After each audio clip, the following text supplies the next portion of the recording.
तिसरीचा पाठ बघत आहोत. पाणी किती खोल. म्हैस कडबा चढत उभी आहे. तिचा नातू रेडको तिच्या आजूबाजूला खेळत आहे.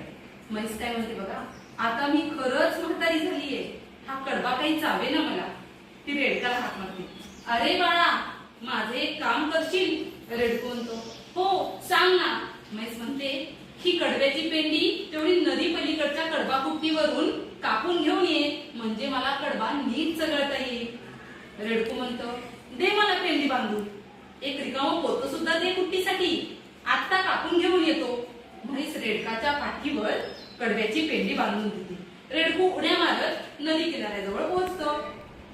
रेडको स्वतःशीच म्हणतो, नदी तर आली, पाण्याचा किती मोठा आवाज येतोय, पाणी भरपूर दिसते, मी जाऊ शकेन का नाही नदी ओलांडून? कोणाला विचारावं बरं? ते इकडं तिकडं बघतं. बैल काका नदीजवळ चरताना दिसतात. त्यांच्या जवळ ते जातं. रेडको बैलाला म्हणतं, बैल काका, मला नदी पलीकडच्या कडबा कुट्टीवर जायचे, आजीसाठी कडबा कापून घ्यायला, पण मी नदीच्या पाण्यातून जाऊ शकेन का? नदीत पाणी जास्त दिसते, मला बाबा भीती वाटते. बैल म्हणतो, अरे काळजी नको करू, गुडघ्या इतकंच तर पाणी आहे, आरामात जाशील. रेडको नदीजवळ परत जातो. पाण्यात पाय टाकणार तेवढ्यात झाडावरती खारुताई त्याला हाक मारते. खारुताई म्हणते, अरे वेडा, कुठे चाललास? नदीला पाणी किती आलंय, वाहून जाशील, मागे फिर. रेडको म्हणतो, खारुताई, पाणी जास्त नाहीये असं बैल काकांनी सांगितलंय, मला आरामात जाता येईल असं ते म्हणाले. खारुताई म्हणते, मुळीच नाही, कालच आमची एक मैत्रीण पाण्यातून पलीकडे जाताना वाहून गेली, असा वेडेपणा करू नको, मागे फिर. रेडको विचारात पडतो, गोंधळून जातो आणि घरी परत यायला निघतो. घरी लवकर आलेलं बघून म्हैस आजी विचारते.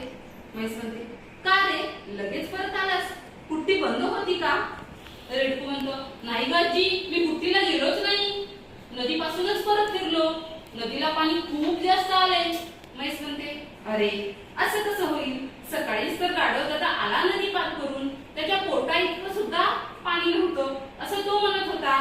रेडको म्हणतो, अगं पण मला बैल काका म्हणाले की पाणी कमी आहे, पण खारुताईने सांगितलं की तिची मैत्रीण पाण्यात वाहून गेली, मग मी घाबरलो आणि परत आलो.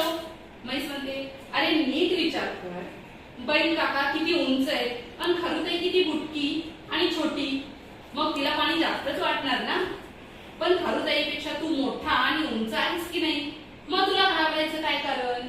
रेडको म्हणतो, खरंच की, आला माझ्या लक्षात, आत्ता घेऊन येतो कडबा कापून. ते उड्या मारत नदीकडे जातो. नदीच्या पाण्यात पाय टाकून रेडको म्हणतो, खरंच की, पाणी फार खोल नाही, माझ्या गुडघ्याच्या थोडंसं वर आहे, मला सहज जाता येईल. रेडको सावकाश नदी पार करतं. नदी पलीकडच्या काठावर